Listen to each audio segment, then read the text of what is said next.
advisors and special guests from Merck, IVF Davao, and of course our friends from the media. My name is Kai Del Coro and I will be your host for today.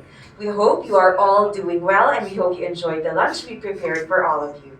Welcome to the press conference of Celebration of Life, Realizing the Dream of Parenthood. There's a lot of things to learn today from our guest speakers about infertility here in the country.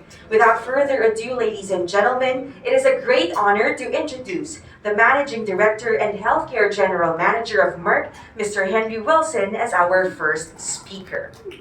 But before calling on Mr. Henry, let me give you a brief background about him. Henry has led the Philippines Merck Healthcare Organization as General Manager and has been Managing Director of Merck Incorporated in the Philippines since March of 2021. Henry and his family are based in Manila. Henry has more than 20 years of experience in the chemical and pharmaceutical field, having worked in the UK, Germany, China, and in Singapore. He started his career in research, joining Merck in 2008, before transferring to Merck Darmstadt in 2014. In 2016, he moved to be head of the Project Management Office in the China Healthcare Organization. In 2019, he moved to Singapore, taking the role of Head of Business Operations and Innovation for APAC. Before joining Merck, Henry worked for Ciba Specialty Chemicals in the UK and completed his PhD with Avicii and Fujifilm at the University of Manchester. He also holds an MBA from Alliance Manchester Business School. Ladies and gentlemen, our first speaker, Mr. Henry Wilson.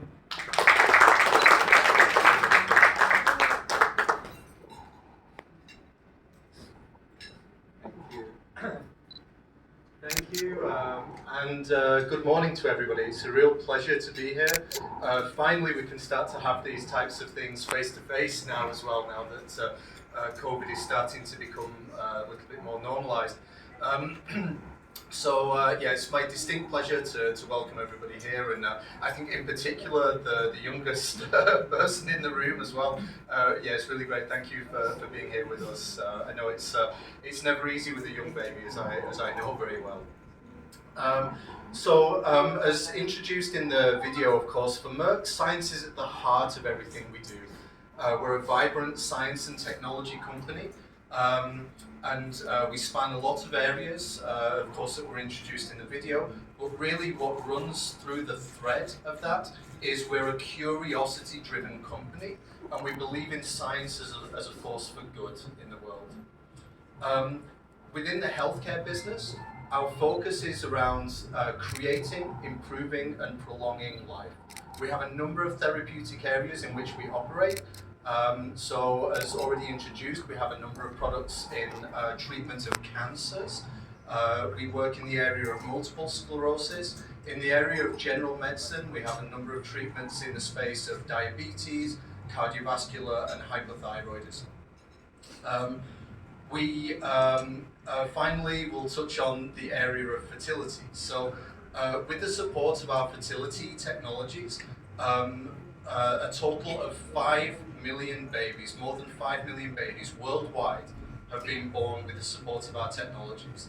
And one of the things that I always like to reflect on and talk about is that it's not just about the 5 million babies, it's about the 10 million parents, the 20 million grandparents, the countless nephews, nieces, uncles, aunties, everything that goes into that. It's a really massive impact on the world at large, and something of which we are very, very proud.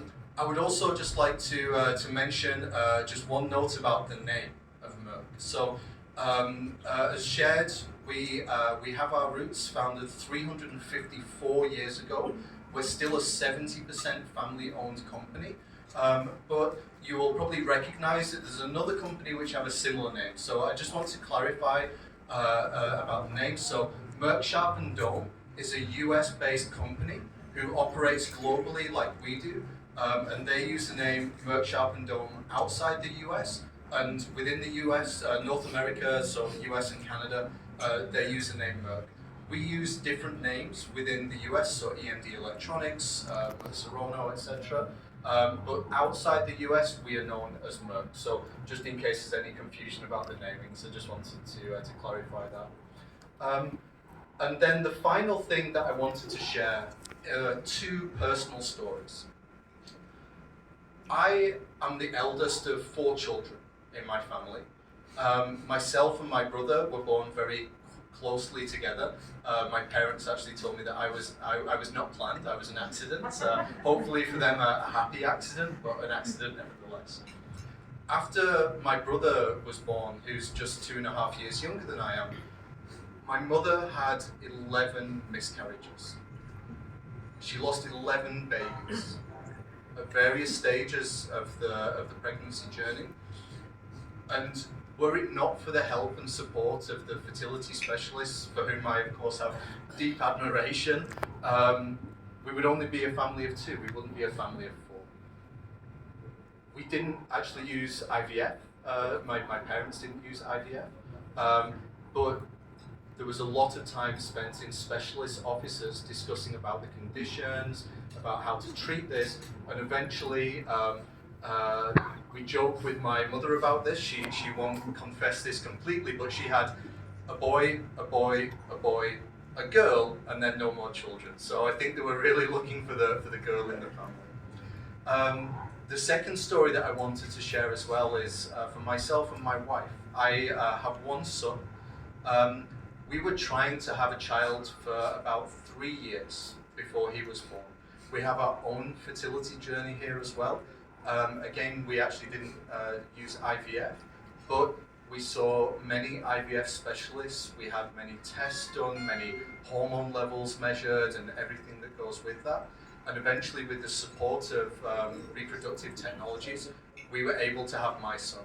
I'm sure for any parent in the room, and probably for the parents who are sitting on the panel, maybe most of all, that first time that you hold your child in your arms, nothing can replace this moment. I don't think it's too big to say life changes at that point.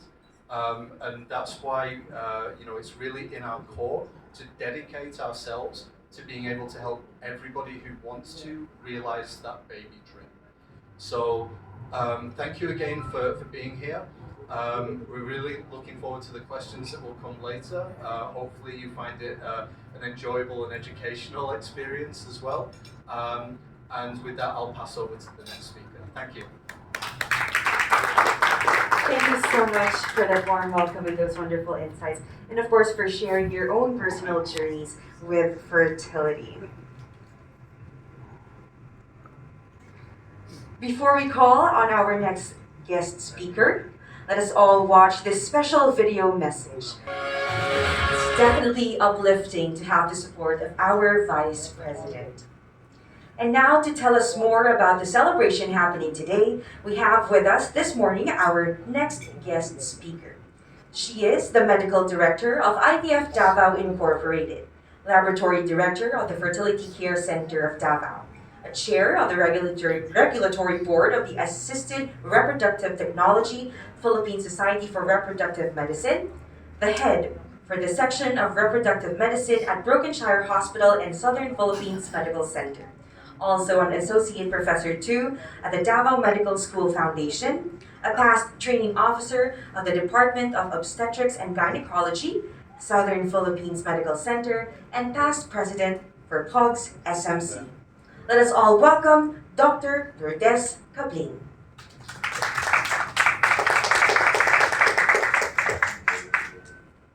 Madayaw na daw, adlaw. So, good afternoon, everyone. Thank you so much for sharing this momentous event, our 7th year anniversary. First, to the Serrano Philippines who partnered with us all through these years, and also to our dear doctor, colleague, and patient here, Dr. Adesa and Sir Ramya. Thank you so much.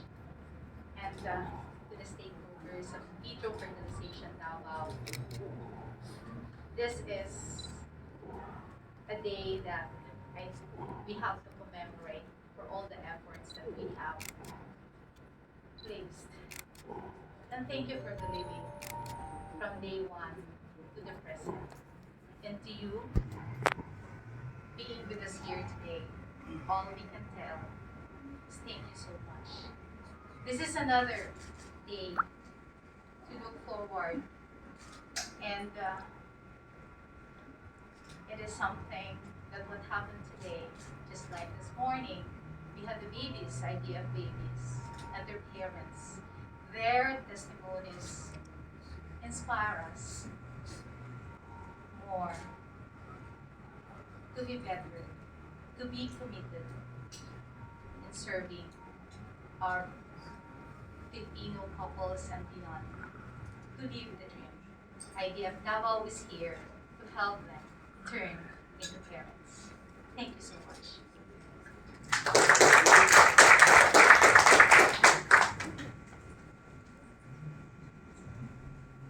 Thank you so much, Doctora. And of course, again, congratulations on your 7th anniversary.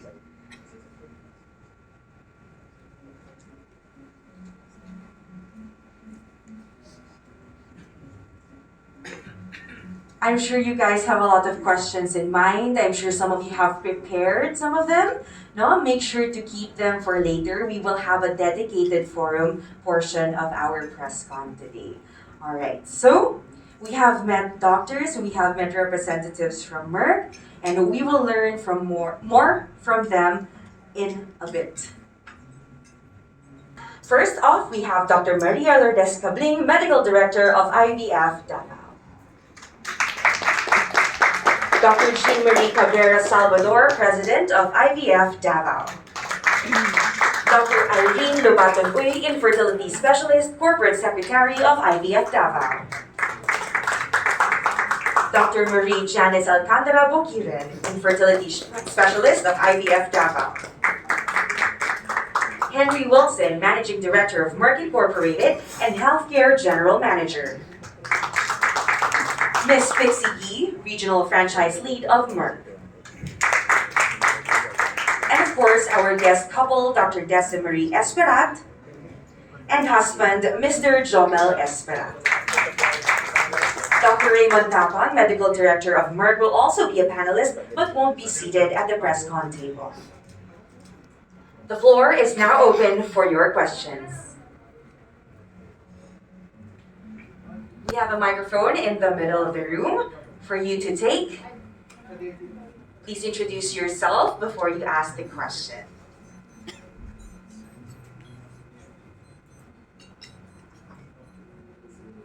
As it was mentioned earlier by one of the couples in the IVF video earlier, they tested positive for COVID-19. One question I'm sure we all have in mind, is it true that COVID-19 can cause infertility? And are there other medical conditions that can cause it? Something we would like to direct to the doctors on our panel this afternoon. Good afternoon. Thank you for that question. With regard to COVID-19 affecting women, it is not directly linked to causing infertility. However, for the males, there are already studies that males who got infected with COVID-19, their semen parameters usually go down, or there is a decline in their count, but there's an improvement after 3 to 6 months from recovery. Thank you. Thank you, Dr. Uy. Yes? Good morning. I'm Eli from eLifestyle Manila. My question is, what are the preparations needed for couples before they have the IVF procedure? Do you need a psychiatrist, or do they need some sort of physical, mental, and preparation? And what other things that they have to consider to accept the IVF procedure? Thank you. Yes, good afternoon. Thank you for the question. So in general, fertility couples, when they seek consultation to us fertility specialists, we usually advise them to first, prior to doing the IVF procedure, they should be prepared physically, mentally, and emotionally.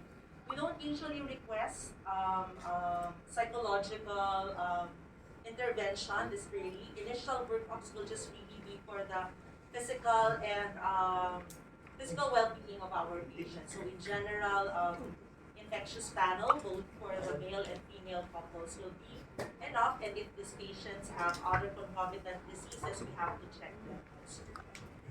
Thank you. Can I do a follow-up? Follow up? Yeah.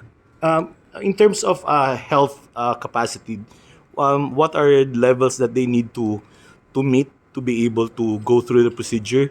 Do they need to have a good a heart rate? Do they need to have a good metabolism or sleep order or whatever that they need to be fit for this one? Actually, there is really no as to the um, we just have to advise our patient maintain an adequate, good enough sleep, no, in order for them to be physically physically fit. And aside from that, again, the medical conditions. So some would say that having diabetes or hypertension will usually affect, no, nakaka-apekto daw sa pagkalalaki ng isang lalaki, no. So but if you're able to treat them prior, no, if controlled ang ating blood sugar at ang blood pressure ng ating male patients and even our female patients, then they can be good candidates for IVF. Um, it's a very big factor. No? For the female, the success rate of IVF is highest for patients 34 years old and below. So at the age of 35 and above, there's already an Risk. expected age-related fertility decline in women. And for men, the parameters usually go down at the age of 40 and above. Can I follow up on that, ma'am? So you mentioned already about the age for men and women. Sino po mas madalas na magkakaroon ng diferensya or would be the male or the female? Actually, it's 50-50. So we do not assign it to the female problem or just the male problem because getting pregnant is really participated by the couple. Pero based on dito po sa inyo on your current mga patients, how many po sino mas mataas ang the male or the female? Very similar, sir, because sometimes it's also multifactorial. So there's a percentage that the male contributes to the problem as well as the female disease as well. Also contributes. Tapos po I was there kanina umaga. I heard that some had twice already before getting how does it impact their emotional and psychological to jump into the third process or the fourth procedure? Kasi parang after two siguro, if I were the patient, I'll be so depressed already. But what makes them go through the third to make it a successful? That is the part wherein we usually encourage our patient that they should not lose hope. So as soon as if they are still responding to the medications and to the stimulation, we can still proceed with the procedure. And our staff, our nurses are also trained to deal with the psychological aspects of these patients. And we also refer them to psychiatrists or psychologists if there's a need. So this is for counseling. Yes, right. Thank you very much. For patients and the public in the area of fertility. Yeah, thank you for the for the question. So, our aim in this area is that we always want to stand together to support aspiring parents as much as we possibly can do. This is also throughout the whole fertility journey, because as we've discussed, it can really be a journey, a long time that you go through this process. So a lot of what we do is around working with partners in the field. We partner with clinics, scientists, research institutes, doctors, and a lot of this is around trying to increase the standard of care that we have in that space. So we do a lot of educational efforts. We will, for example, work with doctors together to bring to them the latest scientific research and understanding. Because we have a global footprint, we can really leverage that global footprint to bring insights from other countries and bring interesting cases. So every fertility journey is really a unique one. And we can often learn from those, so we try and share those insights and really focus a lot on education. But one other thing that we also try to do, which is also something that we want to achieve today, is we want to continue to increase awareness about infertility. Please introduce yourself. Yes, good morning. Good morning, IVF Davao.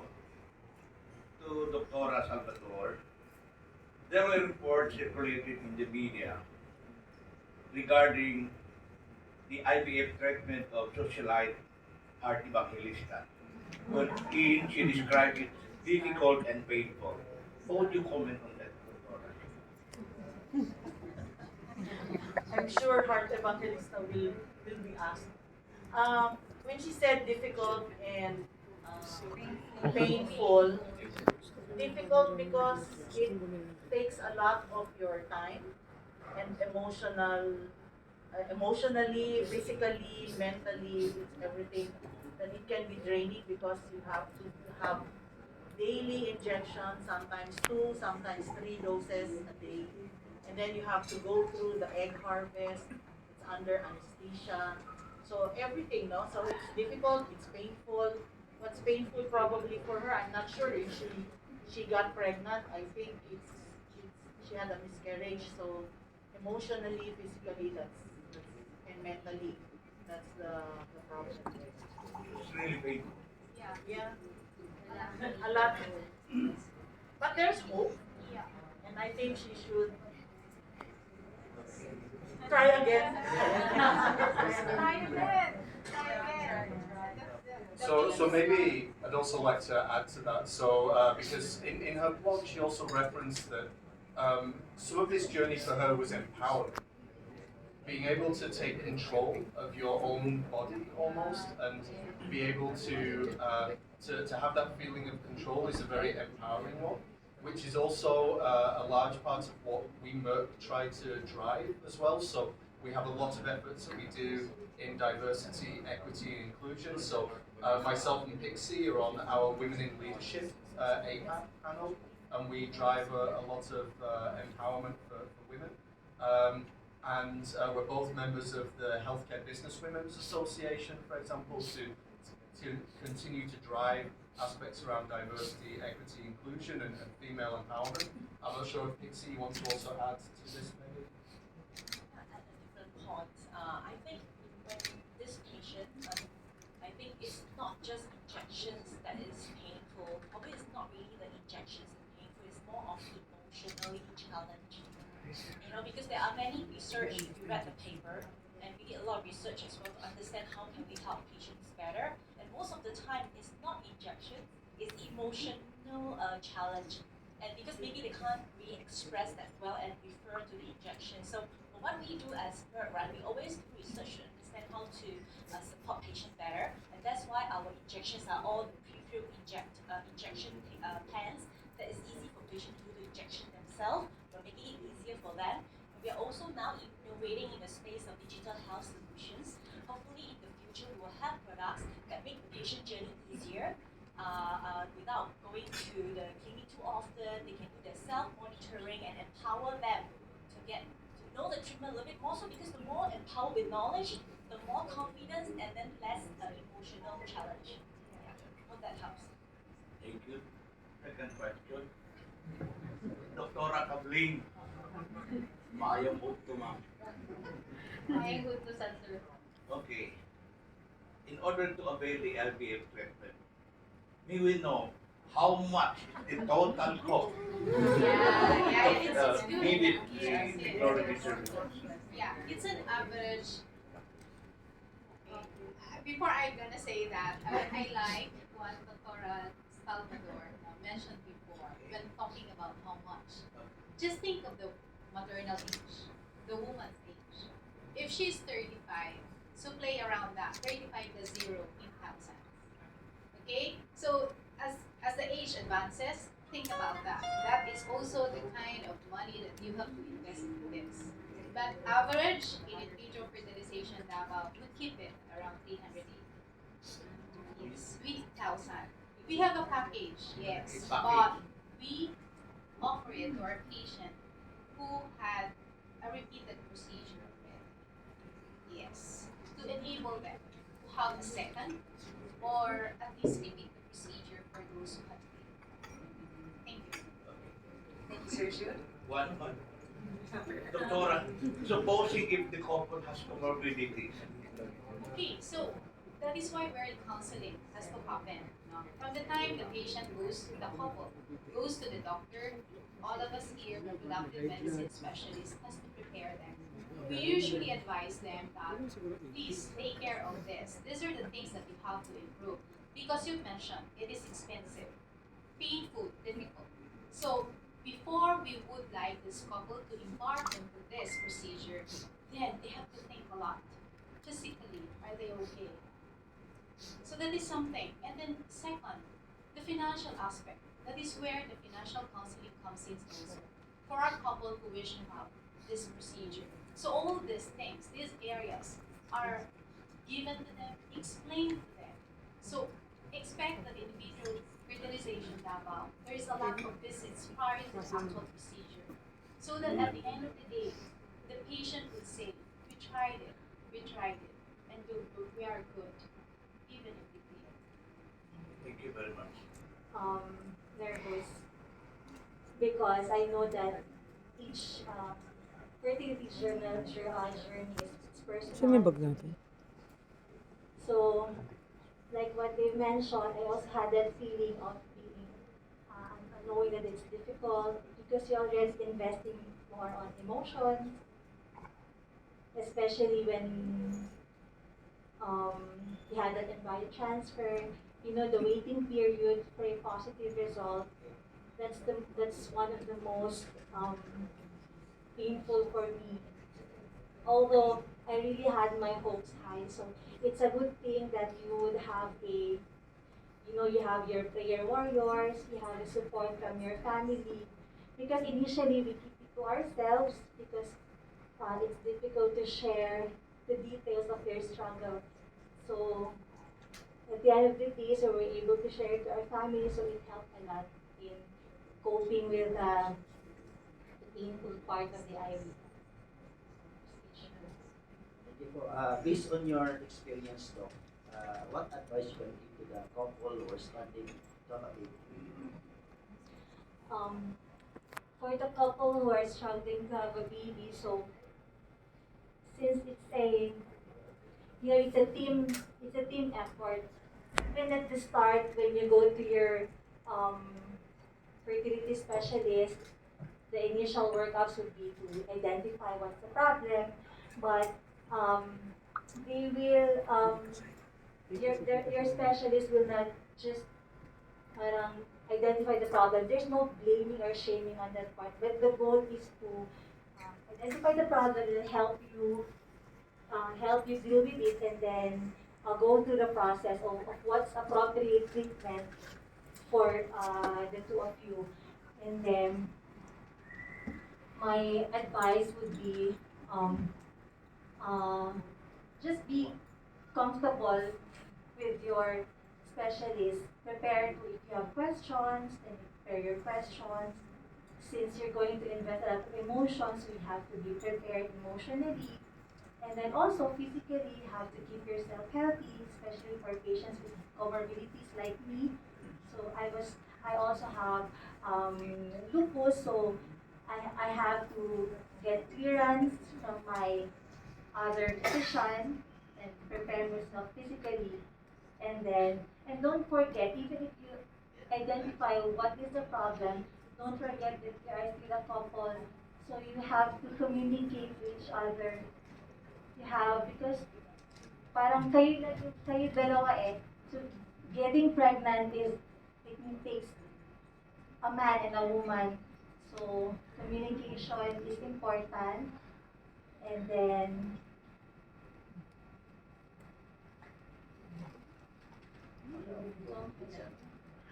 Yes, baka gusto mag-comment. Yun po, support each other lang, and kung kung may problema man is pag-usapan lang, especially sa mga lalaki, di ba? Sa part natin is pag sinabing low sperm or kwan is parang nawawala yung tingin natin, wala na. Pero uh, meron pang pag-asa para sa magkaroon tayo ng babies. Nandito po yung IVF Davao na tutulong sa atin para sa ating pagkapamilya tayo. So, Nakaisang try lang ba? actually, naka-twice me. Thank you so much. All right, thank you, Sir June, and thank you to our couple patients. Yes, up next, please introduce yourself. How are you doing? I'm Chiquilla Portadera, mommy blogger, primehome.com. My question is for Mr. Henry Wilson. How much are the work products? Yeah. Thank you for the question. I guess I'll refer to our doctor down the line because I think the reality is that if you have a condition like diabetes and you see your doctor and then you buy a product and you take a tablet every day, it's very different from the fertility journey, which is very individualized.